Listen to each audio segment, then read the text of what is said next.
All right, Stacy, we are live at Multifamily Social Media Summit. Thank you for joining. You're welcome. Thank you for having me. You've been a longtime friend and connection in the industry, and I've really liked getting to know you over the past couple of years. And for those listening that don't know who you are, would you mind sharing just a little bit about who you are and how you found yourself in the role you're in today at Passco? Oh boy, who am I? A lot of people know who I am, but for those that don't, I've been in commercial real estate / multifamily industry now for the past 16 years. Prior to that, I have quite a diverse background, starting with nonprofit work for the American Red Cross. If you think selling or buying multifamily is hard, try getting the need for blood or selling the need for blood. So I did that and started my career. I was an advertising major, communications at Cal State Fullerton. And from there, I went to work in the hospitality industry, which has helped me greatly in this field. I take a lot of what I learned back in my Hyatt days and I've rolled it here to Passco. And then I got into the fitness industry where I worked at a major sports club and then got into commercial real estate, like I said, 16 years ago. And I am now the senior vice president of marketing and basically corporate marketing, somewhat property marketing, as well as business development for our firm. I love it. One of the things that I've always appreciated about you is your outside of the industry perspective, which you just talked about. You actually talked about that quite a bit at AIM last year in our session. And I think one of the interesting things about you is that you're constantly looking and even attending other conferences just to keep your hands in feelers so that you don't keep the blinders on, which a lot of people in our industry do. How do you think about that every year when it comes to travel, and how do you kind of fit that in to make sure that you're staying fresh and gaining all sorts of perspectives? Sure. It's really funny. I do look outside of our industry. We don't buy hotels. We don't even dabble in the hotel industry, but there's a couple of friends of mine that head up, it's called California Lodging Investment Conference, and it's based here, Orange County, California. And I found that I like going to those shows because you get to see a different perspective. Multifamily is very similar to hotels and the hospitality side. And I learn a lot from those major hoteliers, Hyatts, the Marriotts, even the smaller boutique shops. And I gain not just exhibit or promo items, but how they structure these hotels and what types of things can we implement at our own properties that would excel us to the next level, be different. I'm the type of person I think outside the box. Same with you, Mike. We have very similar philosophies on that. We don't want to do things like the normal people do. We have to be different, and different is, I think it's a good thing. We want to set the new boundaries, and we want everyone to go, wow, how did they come up with that? And what made them think of that? I mean, everything from going to bicycle conferences. My husband is in the mountain biking e-bike space, and he just designed his own e-bike, which is very exciting. But going to those conferences, it's so different, extremely different from our conferences. We're so professional, and everybody is, talking real estate. And over there, they're talking bikes, and they're in shorts and t-shirts. It's such a different industry, but you get that different perspective. So yeah, I do go online and I talk to friends and say, what conferences are you going to? I have some friends that are in the exhibit industry, and I ask them, which one should I go to? Where would I get the best value? Because they go to these every year. So I do pick and choose, and I encourage people that work with me or for me to go do the same, because you learn a lot. I love it. That's really cool. Do you have any conferences you've attended that if I'm like a VP of marketing listening to this, that you would recommend someone either follow their blog or even think about attending? Oh, gosh. Well, I think the one I just mentioned, the hospitality one, because it is so much like us, but different enough to where you would gain that insight and the different perspectives. I'd say one that most people on this side of the industry, which Mike, you now know about because you came, I told you about it, but it is the ADISA show, which a lot of people on this side of the industry could maybe benefit from, which is, it's a mouthful, but it's Alternative Direct Investment Securities Association, or ADISA. And that is for people that do DSTs, REITs, funds, anything like that. But what you don't realize is there's a lot of ownership groups just like Passco that are out there buying and selling multifamily properties and just syndicating it differently, but they all need these services. So I would just kind of branch out, go to those. I would go to Multifamily Leadership's another one I go to. MFE conferences, NMHC, they've got a lot of great networking conferences. So just kind of getting out of the space. I know there's a lot of people that will go to the standard conferences, but I think the thing that I try to preach out there is be different, expand who you're talking to, because that's what's going to elevate your business.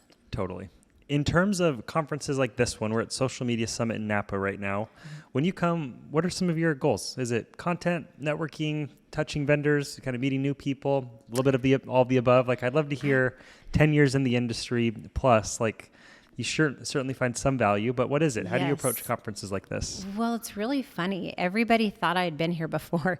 Everyone I talked to said, oh yeah, last year. I'm like, nope, first time. It's my first time here at this conference, which I'm glad that we came to.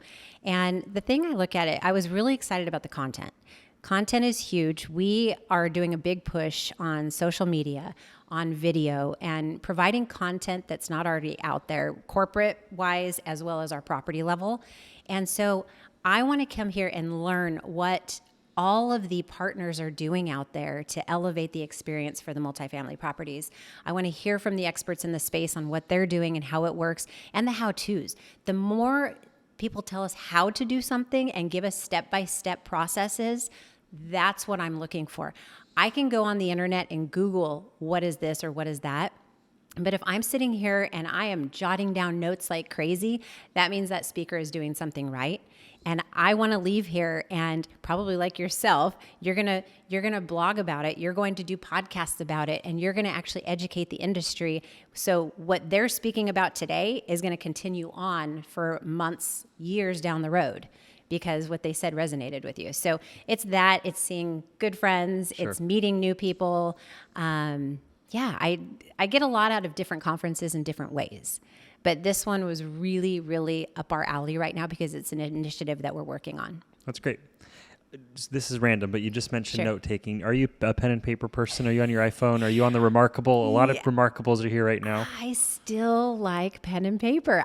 There's times where I pick up the pen and paper. There's other times where I pull out my notes on my iPhone. I'm a very simple traveler. I have a small purse and a laptop doesn't fit in there, but I need to get on this Remarkable. Is it Remarkable? It's called Remarkable. Okay. It is Remarkable. And I'm trying to get sponsored by them right now. So I Do you keep have bringing it one? up. No, but I want one. They're just not cheap. Oh. And they are incredible. Well, Remarkable. You need to give Mike Wolber one because he will advertise and promote the what out of it. So give him a Remarkable. Thank you. Thank you. And then you could tell me how it is so I can go buy one. Kate, you've talked a little bit about this like outside of the industry thing. You also early on in your introduction just mentioned that you're an owner when it comes to Passco. And in your position, you're an SVP over corporate, but also some property. What does the balance look like as a marketer to make sure that you're in your property marketing, but giving your operators autonomy? That's a loaded question, but I'm just curious how you find the balance there. Because certainly you're thinking about things you could do, but you're working through third party. Yes. How do you find a balance there? It's difficult. Passco is an owner. We have different types of assets that we work with. It's not just multifamily. I'd say, 90 to 95% of our portfolio is Class A multifamily properties, but we do have some self-storage. We do land entitlement, which a lot of people don't realize that we do. We have some retail assets that are still in our portfolio, and we're continually looking for the next type of asset class, whether it's industrial or we have a couple 55 plus housing communities that we own and manage. And when we third party manage, we still have a complete asset management team we've got about 11 that will oversee certain properties. And right now we're sitting at 8 different property management companies. The challenge from our seat in corporate marketing is you want to continue with Passco's brand. You want that brand to stay true and consistent across the board. And then one day you're thrown a loop and saying, okay, this property needs a full rebrand. We need new signage. We need to have new video, photography. You have to be up to speed from our seat on every single piece of technology that is out there in order to know what to bring to your portfolio. We will provide recommendations to our third parties, but it's not like we're going to mandate. We're going to work directly with their marketing folks and make sure that what we're implementing at the property is the right thing. They know the market. They know the marketing for these properties. We don't want to take any of that away from them. We just want to be that extra resource for them. And we do rely heavily on our third parties as well when it comes to making these decisions, because it's it takes a team to execute something correctly and effectively.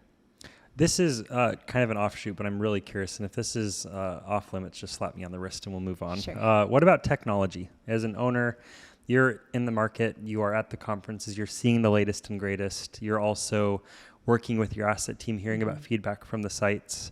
When you or your team like really lock in on a new technology that you think could drive value for Passco, is that harder to roll out when you're an owner? Is that longer to roll out? How do you find a balance there? Because technology selection is top of mind for a lot right now. Yes. But so is finding a balance between telling your operators what to do and letting them be the experts. I'd love to hear from you how that works. Yeah, oh, that's a challenging one. When you said the word long time, yes, it is a very long process. I'd say we do vet every company inside and out, and that's the longest process. But what we do is we're thinking about which property needs what. So if we're looking at a property that is, struggling in lease up, and we know that, XYZ technology company can help lease this property up, we may roll that out on this particular property, but not across our entire portfolio. And that would be an immediate need. So we would roll that out immediately. If we're looking to roll something out across the entire portfolio, that is when it takes a longer process. And for instance, I know we were just talking about this, but we just did a full migration at Passco for with Entrada. So the past year and a half has been a grueling process. It's been actually pretty seamless though, considering everything considered, but we hired a full training team. So we went out and we went across the country, visited every property and trained the staff on the new Entrada program or migration. And so that in itself was a lot, but I got to tell you, when we have 8 management companies, used to be 12. So now we're at 8. It's great. It's a lot, especially on the accounting side. So our CFO is the biggest proponent for getting this migration to happen. And what it has done for us so far, we saw immediate results recently when it came time for our budgeting process, as well as our tax returns. All the taxes were done. Everything was out by February 28th, which most companies out there, I'd say 99% of the companies out there probably filed for the extension, where Passco came in and we got it all completed like we said we would do to the investors. So that puts us a leg ahead, and I think that was really due to this technology that we rolled out. Absolutely. Wow. I mean, that's a huge benefit. And I have to think consolidation and decision-making portfolio-wide becomes a little bit easier too with a single version of truth. Yes. Random question tied to something we were talking about before this. Stacy Stemen is creative, and you talked a little bit about this influencer program that you kind of just built from scratch in Kentucky. Yes. And I'd love to hear the story, kind of why you did it, if it worked, if it didn't, how you measured it. That feels very relevant for a social media focused conference. Yes. I'm one that falls for influencer posts every day of my life. A new post could come up on Instagram or Facebook, and I'm one to buy the product. I'm kind of a sucker in that way. But regarding the property, it was the Henriette Fritz Farm, I'll go more specifically, in Lexington, Kentucky. And that particular property, it was brand new to our portfolio. And a woman, she actually was looking to rent an apartment there, and she knew the manager a little bit. And she said, well, what would it take for me to come in and, get a discount in rent? She's like, I'm really big on social media.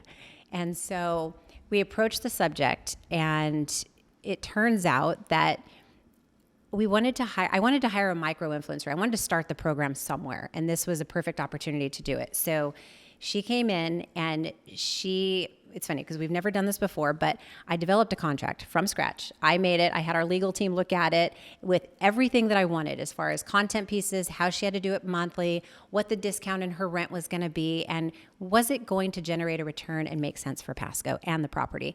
And so lo and behold, did the contract. She signed it. She moved in. And within, I'd say 3 or 4 months, we had 11 leases. So she was just a very well-known, she's former Miss Kentucky. She was in the top 3 for Miss USA. Her boyfriend plays for I think it's University of Kentucky basketball team. So between the two of them, they are just local celebrities that people know and trust and follow. I think she had maybe, I don't know, it was like 20 or 30,000 followers, which is not a ton, No. but for a micro influencer, it was perfect. And I showed my son. My son is 12 years old, and my son is on TikTok, and we're very limited on that, by the way. It's not freely. But he looked at it, and I go, look, Cody. I said, I just got an influencer. I'm like, how cool is that? And he goes, Mom, she has like 30 or 40,000 followers. That's like nothing. And I said, but Cody, you have to understand, I'm not looking for macro. I don't need everybody in the world to know who this person is. I need the people in Lexington, Kentucky to know who she is and who follow her. Mm-hmm. And it was proven to be exactly what we needed at that property. And for me, I'm looking to roll that out at other properties because it was so effective and it was great. Everyone loved it. So that's a really cool story. Yeah. Another random Stacy kind of story that I'd love to hear about is last year at AIM, you dropped the mic at the end of our session with the story of the Shamble. Yes. And I would say in the world of AIM, it went viral, even though it was just in the world of AIM. Can you tell the Shamble story for people that are listening and just kind of connect some dots there? Yeah, sure. We were talking about making extra revenue at your property level, and renting out your cabana space is a very easy way to do it during the summer months. And a good friend of mine used to work for Red Bull. And every time we would have our fantasy football draft at her house, she would host shambles. And I'm like, Amy, what is a shamble?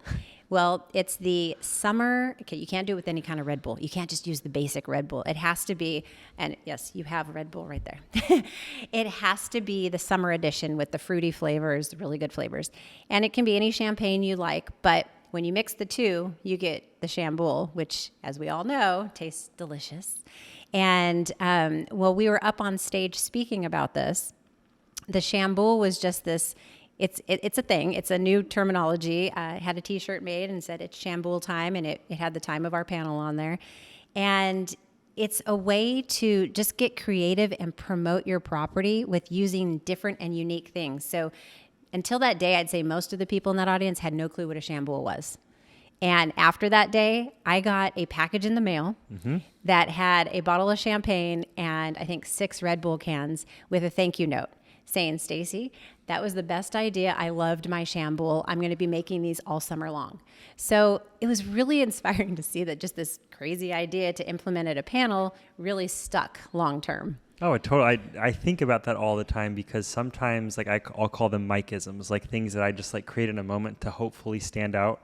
6-12 months later, you'll run into someone and you'll realize that little thing you did, branding or some sort of creativity or just something that's against the grain and not normal is all it takes to get someone's attention or create that memory. And that is just a great example of one that I've experienced with you that a full year later, I reference that story probably at least once a month. Oh, well, we have to brainstorm for the next one. We definitely do. The next bright idea is coming. Going back to the influencer thing, you said you sometimes are a sucker for them. Have you purchased a product from an influencer that that's been worth it? Oh gosh, every day I feel like. My husband will shoot me.